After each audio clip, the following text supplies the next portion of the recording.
समय एक बड़ी खबर आ रही है कि व्हाइट हाउस में बैठक करेंगे राष्ट्रपति ट्रंप। एक बड़ी खबर आ रही है अमेरिका से कि दो नेशनल सिक्योरिटी की बैठक में होंगे शामिल और ये बैठक जल्द होने वाली है। ईरान इजराइल युद्ध को लेकर यह बैठक की जानी है। रोहित,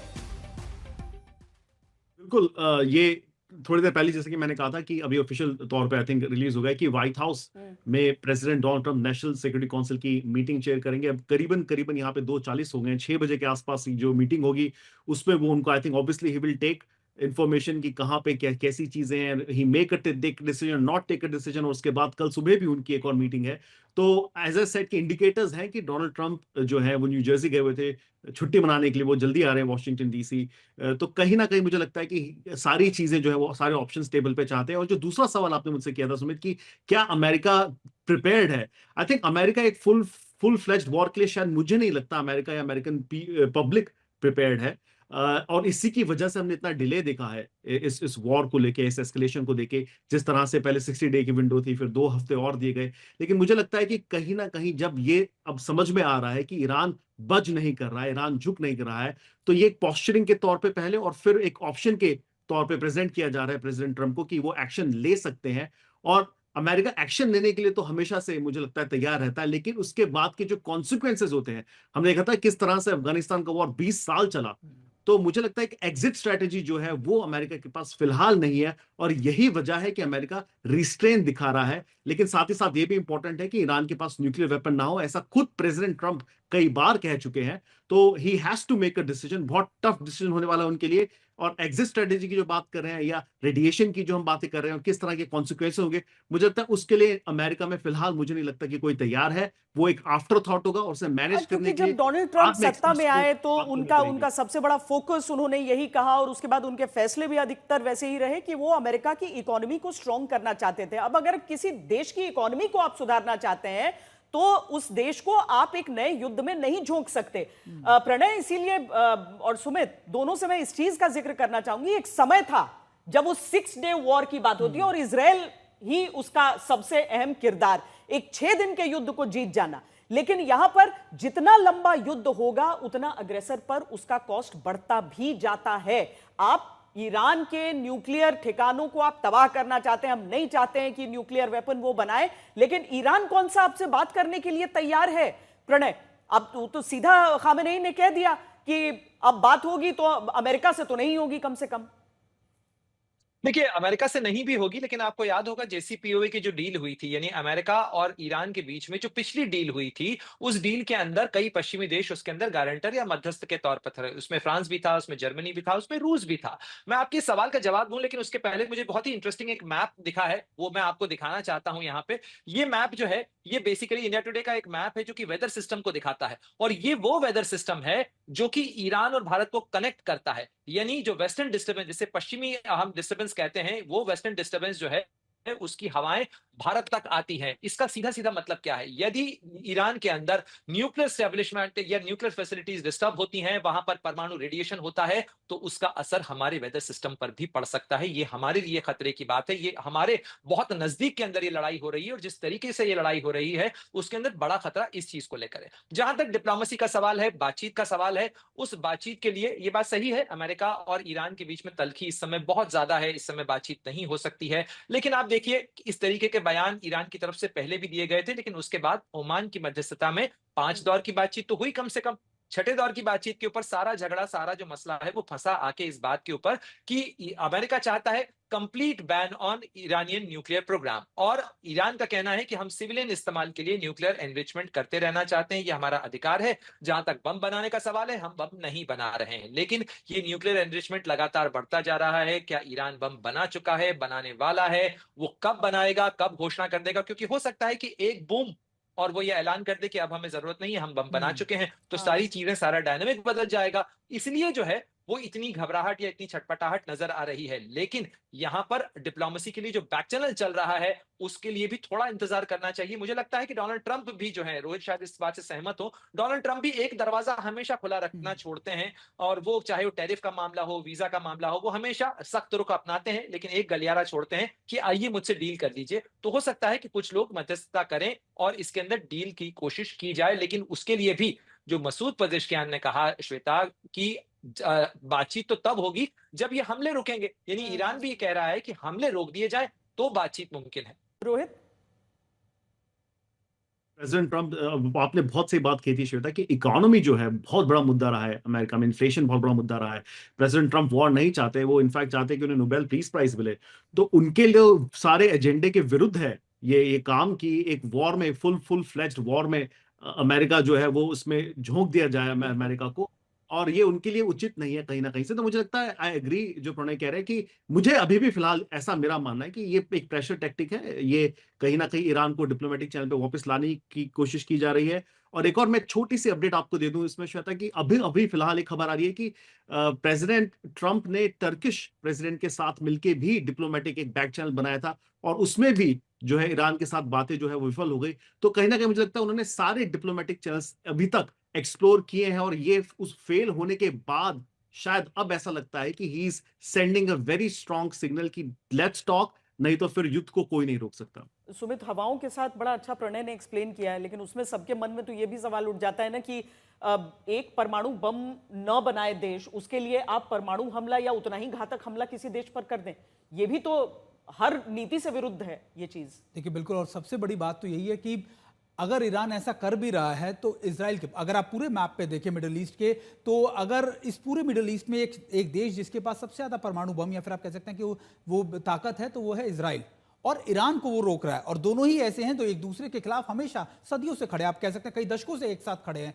तो निश्चित तौर पर दूसरा शख्स ये चाहेगा कि सामने वाले के पास वो हथियार ना हो। लेकिन क्या ये तरीका रोकने का सही है? सबसे बड़ी बात यही है कि ईरान के ऊपर लंबे समय से आपने सैंक्शंस लगाए हुए, आईए लगातार मॉनिटर कर रहा है, और जब ये सारी चीजें हो रही थी उसी वजह से इजराइल अटैक कर देता है। तो ये कई सवाल ऐसे हैं जो खड़े हो रहे हैं। और बिल्कुल मैं इस बात से बिल्कुल सहमत हूं जो प्रणय बता रहे थे कि देखिए अभी कई डिप्लोमेटिक चैनल्स खुले हुए हैं, डोनाल्ड ट्रंप कोशिश कर रहे हैं कि शायद बातचीत से मामला सुलझ जाए। हम अक्सर बात करते हैं चीन की सलामी स्लाइसिंग को लेकर, दरअसल डोनाल्ड ट्रंप भी वही आप कह सकते हैं स्टेटमेंट की सलामी स्लाइसिंग करते हैं, यानी वो पहले 4 कदम आगे बढ़ के बात कहते हैं, फिर 1 कदम पीछे हट जाते हैं, फिर एक और कदम पीछे हट जाते हैं। धीरे धीरे धीरे धीरे वो एक ऐसा प्रेशर क्रिएट कर देते हैं ताकि सामने वाला कम से कम बातचीत आके उस एक बात पर आके मान जाए जो लगातार अमेरिका उससे मनवाने वाला। और शायद यही डोनाल्ड ट्रंप भी करने की कोशिश कर रहा है। और ये सारी पोस्टिंग जो की जा रही है बॉम्बर्स को एक जगह से दूसरी जगह मूव करने के, निश्चित तौर पर इसके पीछे तैयारियां तो है ही, लेकिन एक प्रेशर भी डाला जा रहा है ईरान के ऊपर या बाकी देशों के साथ,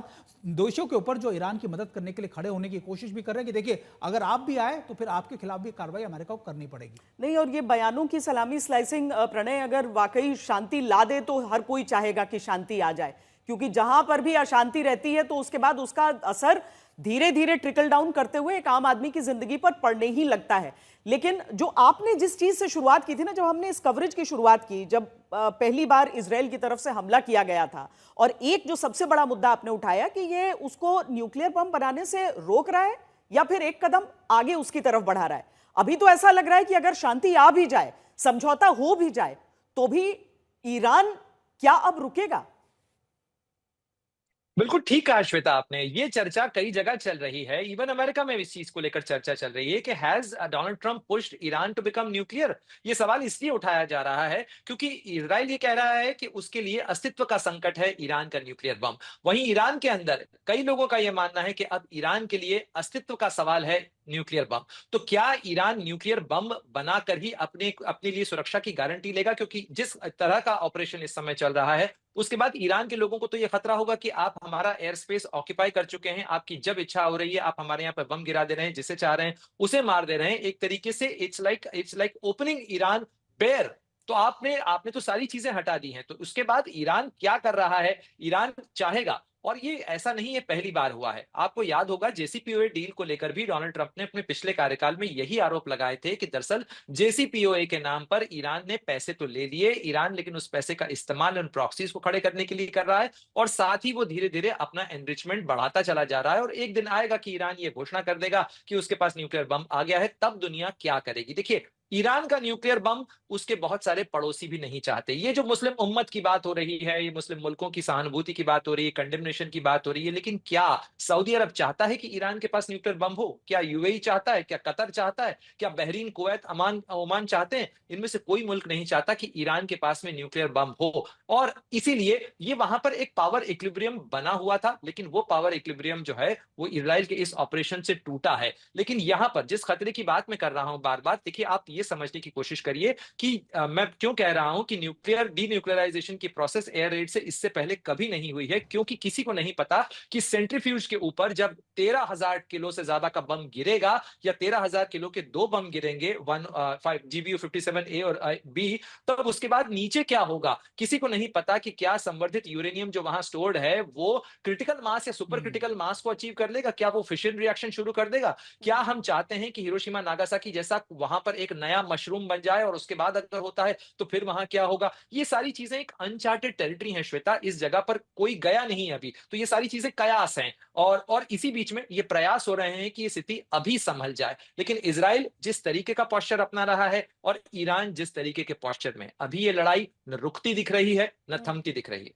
और सुमित, वो तो यूक्रेन रशिया में पहले दिन से ये खतरा बार बार कहा गया, परमाणु परमाणु हमला कर देंगे, पुतिन बार बार इंडिकेशन देते रहे, लेकिन आज तक वो युद्ध जारी है, हर बार एस्केलेशन की धमकियां होती हैं, पर थैंकफुली ऐसा होता नहीं है। और यहाँ पर उसके रिएक्टर्स की भी बात आ जाती है, जिसकी सेफ्टी को लेकर बार बार उसका असेसमेंट होता है। और इसीलिए एक तो चूंकि हमारे सारे दर्शकों के लिए ये भी एक बार विस्तार से समझा देते हैं हम कि B2 बॉम्बर्स का इस्तेमाल इसमें क्यों, मतलब ये एक सामान्य बॉम्बर नहीं है। बिल्कुल, और खास बात ये आपको मैं बता दूं कि अब तक इजराइल ने जो आप कह सकते हैं बॉम्बर, जीबीयू आप कह सकते हैं बॉम्बर्स या फिर ऐसी चीज़ें इस्तेमाल की हैं, उनकी कैपेसिटी जो होती है या फिर जो इजराइल ने अभी तक अब नसरल्ला को मारने के लिए इस्तेमाल किया, वो करीबन उनमें जो एक्सप्लोजिव होता है वो 3,000 पाउंड का होता है। लेकिन जब आप फूडो जैसी आप बेसिस को या फिर आप कह सकते हैं न्यूक्लियर साइट्स को अटैक करते हैं जो करीबन 90 मीटर के करीब या उससे ज़्यादा है ज़मीन से यानी सर्फेस से नीचे, तो वहाँ पर आपको जो कैपेसिटी चाहिए एक्सप्लोजिव की वो 30,000 से ज़्यादा चाहिए, 30,000 पाउंड से ज़्यादा चाहिए। और वह ऐसी सक्षमता या फिर ऐसी कैपेबिलिटीज सिर्फ अमेरिका के पास है। और यही बात है कि B2 बॉम्बर्स इनको ले जाने में, इन आप कह सकते हैं मिसाइलों को, इन एक्सप्लोजिव को ले जाने में सक्षम है। यही वजह है कि इजराइल को अमेरिका की मदद चाहिए ही चाहिए। अगर उसको ऐसे बेसिस को, ऐसे न्यूक्लियर साइट्स को उड़ाना है, उनको अटैक करना है, तो ऐसी कैपेबिलिटीज उसको अमेरिका ही दे सकता है। और इजराइल के लिए अब ये मजबूरी है कि वो सीधे तौर पर या अकेले इस मिशन को पूरा नहीं कर सकता। प्रणय, इसीलिए जब हम उन जो उसके यूरेनियम की साइट्स या फिर जहां पर वो बना रहा है कथित तौर पर अपने न्यूक्लियर बॉम्ब्स को, जिस तरह की पहाड़ियों में जितनी जमीन के नीचे है उसकी मौजूदगी, उसका सीधा सीधा इन बॉम्बर्स की रिक्वायरमेंट से जुड़ जाता है। मतलब बिल्कुल ठीक कहा। सुमित ने बहुत अच्छे से समझाया उसको। मैं उसमें कुछ पॉइंट्स बस जोड़ना चाहता हूं कि सबसे बड़ी समस्या यहाँ पर यही आ रही है कि ये जो बम है, ऐसा नहीं है कि GBU 57 बम देने से काम चल जाएगा। ये बम भी जो है वो केवल प्रोग्राम्ड हैं इस B2 स्टेल्थ बॉम्बर के साथ में। और ये B2 स्टेल्थ बॉम्बर किस तरीके से काम करता है? एक तो स्टेल्थ बॉम्बर है, तो आप तो दोनों तो जानते ही हैं, दर्शकों के लिए भी बता दें कि स्टेल्थ बॉम्बर मतलब जिसे रडार से पकड़ा नहीं जा सकता, वो अनडिटेक्टेड जा सकता है। वैसे भी ईरान का एयर स्पेस जो है वो अब इस तरीके से उसमें एयर डिफेंस है नहीं कि इसे रोक पाए, लेकिन फिर भी ये बॉम्ब जो है वो स्पेशलाइज्ड बॉम्ब है। 13,000 किलो से ज्यादा के ये बॉम्ब है। एक बॉम्ब गिरता है, इसमें दो बॉम्ब होते हैं, अल्फा और बीटा, यानी एक बॉम्ब गिरता है वो करीब 200 मीटर तक नीचे जाके और फिर फटता है। करीब 20 फीट से ज्यादा इसकी लंबाई होती है, यानी एक आम आदमी की लंबाई अगर 5 से 6 फीट के बीच में होती है तो आप अंदाजा लगा सकते हैं 20 फीट का एक बम है जो कि 200 मीटर नीचे जाके गिरता है। और दूसरा बम जो है, चूंकि इसके अंदर अपना सेल्फ नेविगेशन और जीपीएस होता है, इसलिए दूसरा बम सटीक तौर पर उसी रूट को फॉलो करते हुए पहले बम के बाद गिरता है, और जिस गड्ढे तक, जितनी दूरी तक वो पहला बम गया है, वहां तक जाने के बाद फिर दूसरा बम एक्सप्लोड करता है। इसीलिए इसकी जो कैटास्ट्रोफी होती है, इसका जो विध्वंस है वो बहुत ज्यादा हो जाता है। यानी आप सोचिए कि करीब 13 दूना 26, करीब 27,000 किलो अगर बारूद जो है TNT वो ध्वस्त होता है तो वो किसी बड़ी से बड़ी पहाड़ी को भी ध्वस्त कर सकता है। इसीलिए माना जा रहा है कि इस विमान जो कि केवल अमेरिका के पास है, उसके बिना अपने तई इजराइल ये नहीं कर सकता। साथ ही अमेरिका ने आज तक ये बॉम्बर किसी और को नहीं दिया है। क्या अमेरिका ये बॉम्बर इजराइल को देगा? लगता नहीं है ऐसा, क्योंकि इसे केवल अमेरिकन एयरफोर्स ऑपरेट करती है और विमान भी बहुत कम है। ये F-16 या F-18 जैसे विमान नहीं है जो बड़ी संख्या में कई स्क्वाड्रन है। ये बहुत ही लिमिटेड विमान है जो कि अमेरिका ने बनाए हैं और केवल इन्हीं स्ट्रेटेजिक पर्पस के लिए बनाए हैं। रोहित, क्या कहेंगे? क्या डोनाल्ड ट्रंप अभी टालने वाली टैक्टिक्स में ही दिखेंगे? ये जो 2 बैठकों की बात हो रही है उसमें क्या कोई फैसला ले सकते हैं? देखिए, फैसला डोनाल्ड ट्रंप कब लेंगे श्वेता, ये तो डोनाल्ड ट्रंप ही जाने। ये I mean I would never want to do that. But हाँ, ये जरूर बात है कि उनके ऑप्शंस उनके पास दे दिए गए हैं। He has options on this table. अब ये B2 बॉम्बर्स वहां पे होंगे और उनके पास पूरा का पूरा जो इंटेलिजेंस का जो कम्युनिटी है उनसे उनकी बातचीत होगी शाम को 6 बजे। और उसके बाद शायद हमें कोई इंडिकेशन मिले कि डोनाल्ड ट्रंप किस तरफ जा रहे हैं। मुझे ये भी लगता है कि वो जरूर इम्प्रॉम्प्टू एक बात करेंगे मीडिया से या मैसेज देने की कोशिश करेंगे ईरान को कि अगर ईरान XYZ डेट तक या समय तक कुछ डिसीजन नहीं लेता है या डिप्लोमेटिक चैनल्स के थ्रू बात नहीं करता है तो उनके हाथ जो है वो बंधे हुए हैं, नहीं रहेंगे। He will go ahead and do what he has to do. तो मुझे लगता है आज थोड़ी सी हमें और पोस्चरिंग देखने को मिलेगी, थोड़ा सा और रेटरिक हमें सुनने को मिलेगा डोनाल्ड ट्रंप की तरफ से। लेकिन डिसीजन वो लेंगे कि नहीं लेंगे, I think that it's a tough call. क्योंकि जैसा कि हम बात कर रहे थे कि डोमेस्टिकली भी चैलेंजेस हैं डोनाल्ड ट्रंप को जो फेस करने होंगे अगर ये फुल फ्लेश्ड वॉर बन जाता है तो। एजेंसीज के हवाले से नेवल बेसिस पे भी अटैक की बात आ रही है ईरान के, इजराइल की तरफ से।